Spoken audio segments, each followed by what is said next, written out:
I never expected a phone call like the one I received that morning. It was 9 a.m. when my phone rang, and I was just settling into my office chair for a busy day of work. The number on the screen wasn't familiar, but something made me answer. The voice on the other end was frantic, panicked, almost beyond recognition. It was Sarah, our longtime neighbor and friend. Her words came tumbling out in a rush. "Jennifer, you need to come home right now," Sarah said, her voice trembling with fear. "Connor's got a gun, and he's threatening to hurt himself. You need to hurry." My heart skipped a beat. "Sarah, what do you mean? Where is he?" "He's inside your house," Sarah said quickly, her voice breaking. "I saw him through the living room window. He's pacing back and forth, and he's got a gun to his head." I felt the world spin around me. My mind couldn't fully grasp the gravity of what she was saying. "Sarah, what are you talking about? Is he okay?" "I don't know, but Jennifer, you have to come home.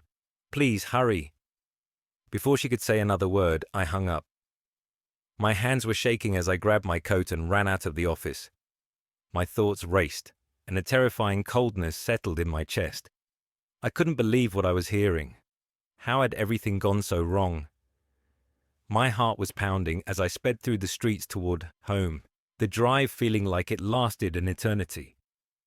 As I neared our street, I could see the flashing lights of police cars in the distance, casting a haunting glow over the road. My mind raced and my stomach churned.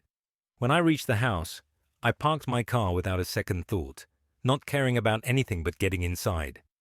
I sprinted toward the front door, fumbling for my keys, my hands slick with sweat. The silence inside the house was deafening, broken only by the sound of Connor's voice, filled with pain and desperation, coming from the living room. I crept down the hallway, my breath coming in shallow gasps. I stopped in the doorway and froze. There he was, my husband, Connor. He was standing in the middle of the room, his face twisted with anguish. He was holding a gun to his temple, trembling. "Connor," I cried, my voice cracking with fear. "Please don't do this. Put the gun down. We can talk about this. We can fix this." His eyes, usually filled with warmth, were now filled with torment. "I can't go on like this, Jennifer," he whispered, his voice breaking. "I've lost everything. I just can't." I took a step forward, my heart pounding in my chest. "Connor, please don't do this. We'll get through this together, I promise. Just lower the gun." But Connor didn't seem to hear me. His eyes were distant, lost in the pain of his own thoughts. I could feel the seconds ticking by, each one heavier than the last. I had to act.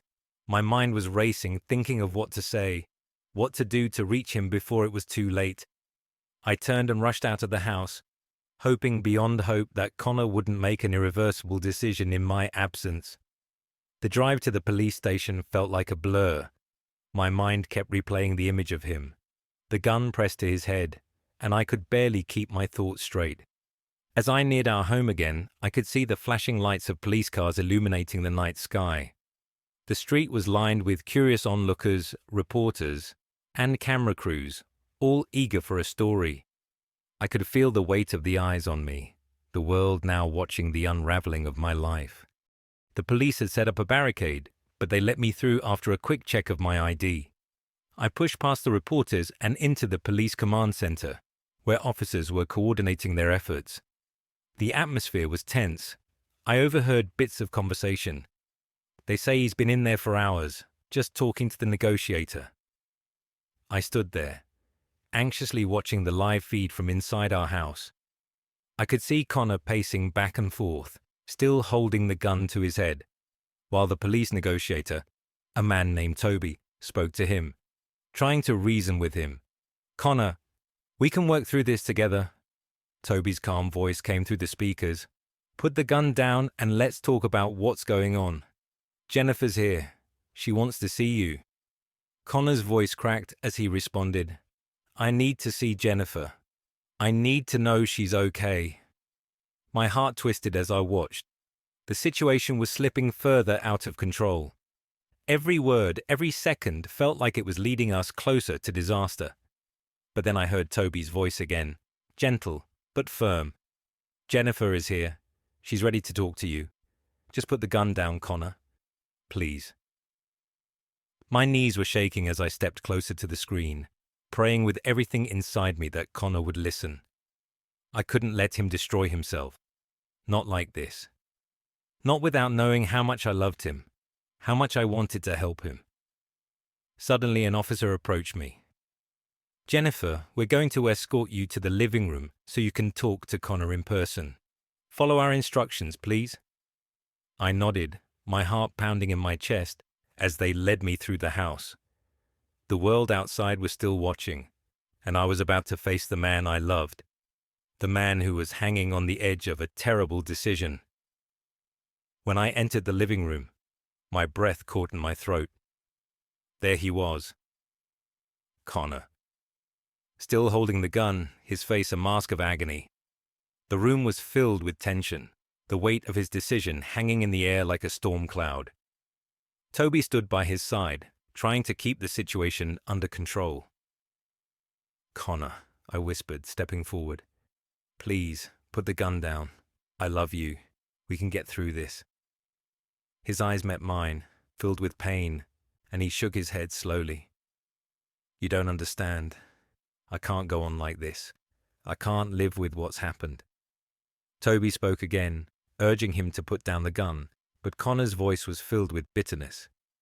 "I don't know if I can believe you anymore, Jennifer. You lied to me."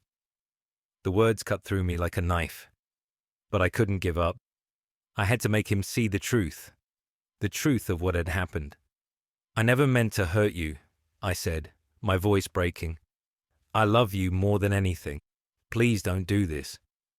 But just as I thought we might be reaching a breakthrough, the worst happened. Connor raised the gun again. My heart stopped. But then, there was no sound, no explosion, just a hollow click. The gun had been loaded with blanks. The room fell into stunned silence. My mind couldn't process what had just happened. Connor had staged his own suicide attempt. It was all part of a twisted plan to make me feel the pain he believed I had caused him. The world was watching, and my life, our lives, had become a public spectacle. My love, my marriage, everything had fallen apart. The chaos was overwhelming, and I could only stand there, helpless and heartbroken, wondering if there was any way to pick up the pieces.